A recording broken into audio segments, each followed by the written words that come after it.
Hi, this is Sean Chua from A-level-H2chemistry.com. Welcome back. Now, today we're going to discuss on the concept of back titration in mole calculations.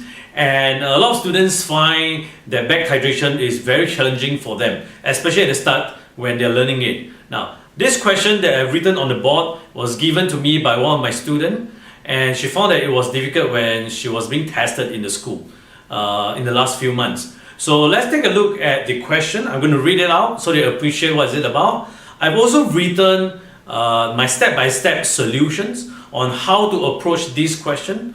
And I'm not going to use a calculator and then write down the answer one step at a time with my calculator. I thought that's too slow, and I thought it's better for me to focus on the strategy of solving questions related to back titration. So that's the focus, the strategy, the steps, and the thought process of solving such questions. All right. So let's take a look at the board without further ado.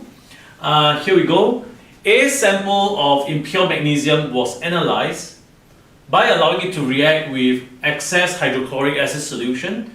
After 1.32 gram of the impure metal, the magnesium metal, was treated with 100 cm3 of 0.75 mole per dm cube hydrochloric acid. The remaining solution required 50 cm3 of a 0.25 mole per dm cube aqueous sodium hydroxide for complete neutralization. So assuming the impurities do not react with the acid at all, what is the percentage by mass of magnesium in the sample? Alright, so that's the question, which you can replay the video and take a look again. And then join me in the discussion when you're ready. Now, so first of all, in back titration, I want you to appreciate that we have to carry out a back titration because a simple one-step titration does not help us to solve it. All right, to find the unknown concentration or unknown amount of a certain substance. So we have to use back titration. And as back titration, you have definitely more than one chemical reaction. Bare minimum, you have two chemical reactions. So you have bare minimum two balanced chemical equations that is required to solve it. So in this question, if you take a look, there are two reactions. Number one is whereby the impure magnesium, whereby there's magnesium, react with hydrochloric acid, all right, in excess. So this is the equation, balance nicely, all right, so that we can use the molar ratio to do our stoichiometry. So magnesium with hydrochloric acid will give salt and hydrogen gas. Now, because the hydrochloric acid is used in excess, that's the key word, at the end of reaction number one, all right, there will be the salt, magnesium chloride in the conical flask, in the solution. There will also be excess unreacted hydrochloric acid inside there. Hydrogen obviously is a gas, it will escape to the atmosphere. So the conical flask right now once again has a magnesium chloride salt solution. You also have excess hydrochloric acid solution. So what we do is we take the conical flask, we then do a titration, an acid-base titration in this question, whereby in the burette we have sodium hydroxide in the burette. So this is a titrate. And then we will start to titrate with whatever unreacted excess hydrochloric acid that's present in the conical flask together with the salt.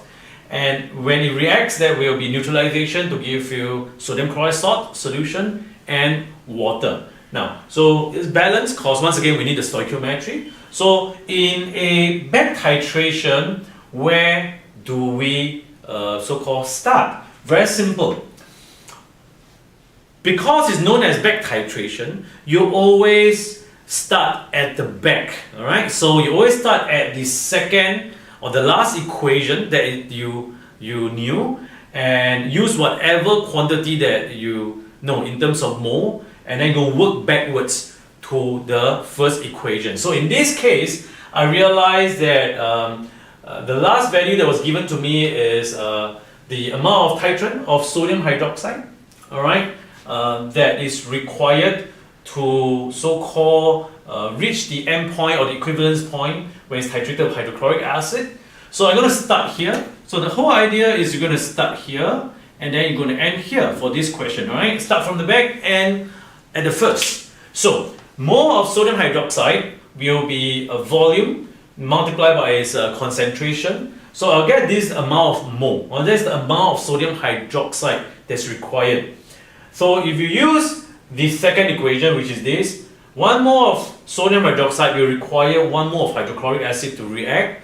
So this number of moles of sodium hydroxide will be equal to the number of moles of hydrochloric acid. Alright? And this acid is the unreacted excess that was left behind after step number 1, or reaction number 1.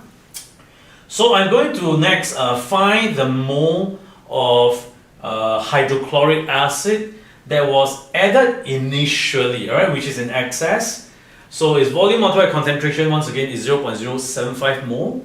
And what I do is I'm going to use this value subtract by this value, alright, which is shown here, in order to find the mole of hydrochloric acid that's reacted with magnesium in step 1. Now, to keep it a bit more simplified, I'm going to use what I call a bar model to show you what is happening. Alright, let me use a black marker. Now, assuming this so-called bar, the total number of moles represented in this bar of the unshaded and the shaded region, this is the initial mole or amount of HCl that was added. Alright? Some of it will then react with magnesium. So mole of HCl reacted with magnesium. Alright? And then what you have on this side is what? Will then be the mole of your unreacted excess HCl, your hydrochloric acid that's unreacted, that has reacted in the second reaction, the neutralization reaction. So it has reacted with sodium hydroxide. So if you look at it, I have what? I have the mole of HCl that I've added, which is here, 0.075 mole, which is this. And then I have the mole of HCl that is unreacted after step 1, which is here. So if I take this, subtract this shaded part, obviously I get the unshaded part, which is the mole of hydrochloric acid that's reacted with magnesium in step 1, which is here. Alright, so this is what I've been presenting in the first 3 steps. If you are not clear about this, it's always advisable to look at the bar model. Alright, scribble this out, alright, very quickly in the exam, and then you're going to have a good understanding of what's happening. Now, once you have the hydrochloric acid, the mole of hydrochloric acid that reacted with magnesium, which is here, then you're going to use the first equation and do your stoichiometry, alright, the comparison. For every 2 mole of hydrochloric acid, it will react with 1 mole of magnesium, which means moles of magnesium in step 1 will be 0.0625 divided by 2, which is this value, 0.03125. Once you have the mass, the mole of magnesium, mole, you can calculate the mass by multiplying the number of moles of magnesium with the molar mass that can get it easily from the periodic table. And then you get this value, 0.7594 grams. Since the question asks you what's the percentage by mass of magnesium, which is the pure magnesium in the impure magnesium sample of 1.32 grams, your task be 0.7594 grams divided by 1.32 grams and multiplied by 100%. And the value is 57.5%. Alright, so this is how we approach a back titration question. And it's very easy to know whether it is a simple titration or back titration question. If you read the question and realize that it takes more than 1 reaction, alright, the whole question takes more than 1 reaction. In this one, there are 2 reactions, so we need 2 equations in order to solve it. There are some questions that you probably encounter that have 3 reactions, probably even 4 reactions, and all these will require your back titration. But you don't have to worry about that. All you need to do is have a clear understanding of what's going on over there. Draw bar models like this for you to appreciate. Balanced chemical equation is always necessary, and then be very careful with it. Alright, always remember, start at the end with the last equations. find the mole of certain substance that you've added, and then move backwards, upwards, all right, to the first chemical equation, all right, and then you probably will have to find a certain quantity, certain values over there, which will kind of help you solve the question. Okay, so that's back titration, and I hope you enjoy yourself and learn a lot.